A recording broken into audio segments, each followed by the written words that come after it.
Welcome two हमारा channel पर दोस्तों। देखा लोगिन हमार बेटी बड़का बेटी हमार लल्ला दोनों जना मिल के आज ढोलक बजावे के कोशिश करता लो।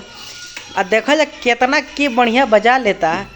आप सब लोग कमेंट करके बताएं कि के सबसे बढ़िया बजाई, हाँ बिटिया रानी या बाबू। बजावा बेटू बजावा, बजा दा बजा दा बजा दा। दीदी दे दा, दीदी दे दा, बाबू के दे दा, दे दा।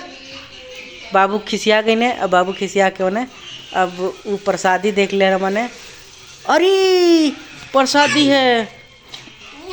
दोनों जना के मूड हट गई। अब ढोलक बजावला से इहो हेने आ गईली हेने और इहो हेने आ गई ने। ये झिली फारन शुरू कर दिला गईले और ढोलक अपनी जगह पर। ढोलक के का कसूर बा कि दूगो मासूम लड़का ना बजौला सन।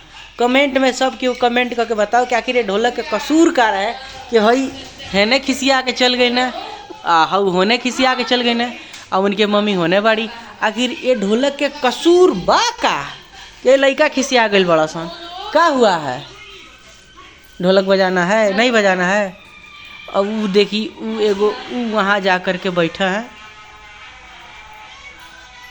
आखिर ढोलक के कसूर का रहा है कि वो न जाके बैठल हवन आई लइकन के मम्मी के घूमे जाता रही। Okay thank you. Like comment subscribe करी हमारा वीडियो के, ज़्यादा से ज़्यादा फॉलो करी लोगी हमारा फेसबुक पेज के और इंस्टाग्राम आईडी के। धन्यवाद।